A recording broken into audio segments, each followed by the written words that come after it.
Les oiseaux n'ont pas besoin de cours, ni de leçons pratiques ou de brevets pour voler. Certains y arrivent le jour même de leur éclosion. Nous y arrivons aussi plus ou moins bien, mais uniquement après avoir acquis des connaissances et de la pratique.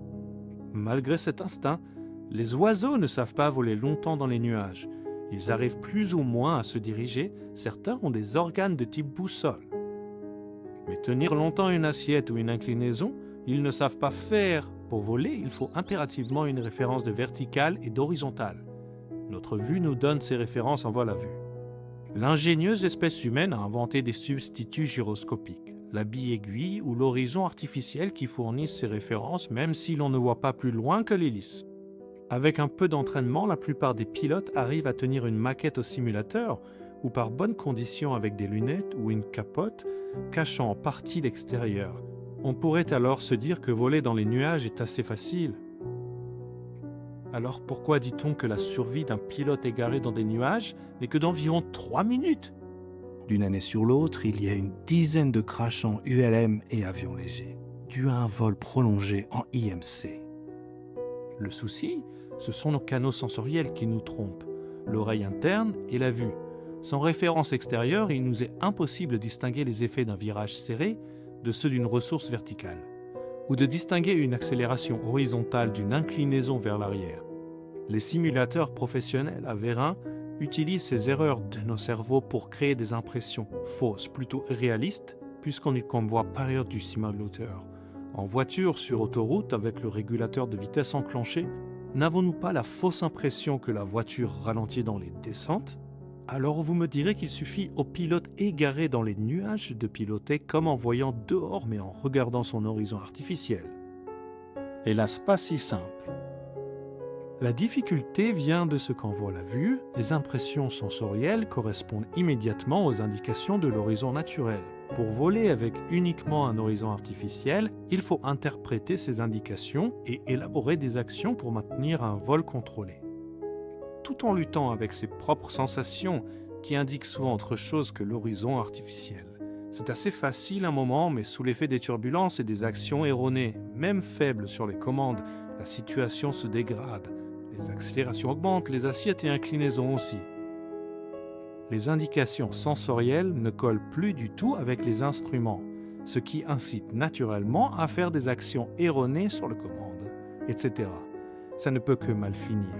Souvent en virage engagé ou en vrille, au temps où tout était encore toléré, on montait en planeur dans les gros congestus d'été, avec une bille aiguille plus difficile à interpréter qu'un horizon. L'alimentation électrique avait été enlevée par le club. Mais les piles 4 volts 5 n'étaient pas chères? La consigne donnée par les plus expérimentés dans cette pratique dangereuse était qu'en cas de perte de contrôle, on sortait les aérofreins à fond et surtout, on ne touchait plus aux commandes le temps de sortir dessous ou à côté du nuage.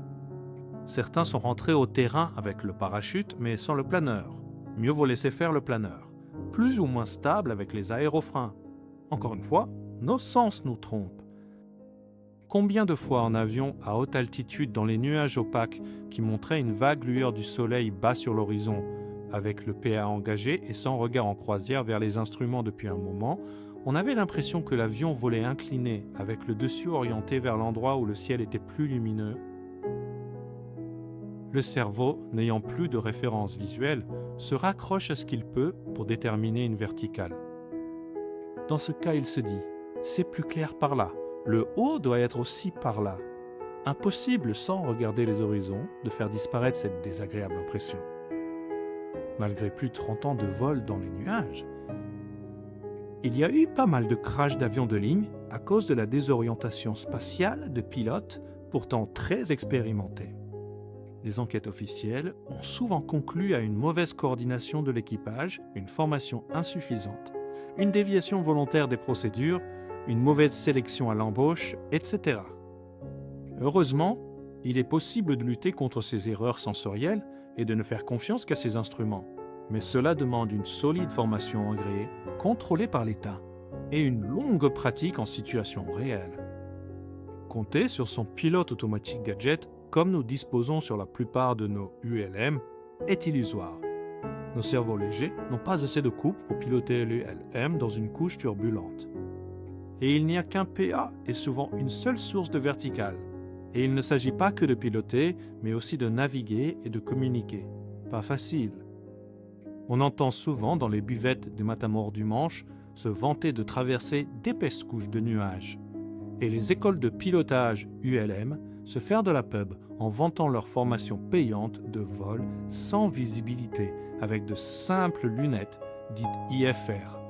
Parfois, l'élève optimiste retiendra de ces petites séances et des discours des matamores que cela semble assez facile et tentant. Difficile de faire passer le message inverse parce que pour se rendre compte d'un début de désorientation spatiale, il faut y avoir été confronté dans de vraies conditions de couches 100% opaques ou turbulentes. Et il est impossible de reproduire ces fausses sensations au simulateur. On dit que ça peut servir au cas où. Peut-être pour juste faire un demi-tour au PA dans la couche et ressortir vite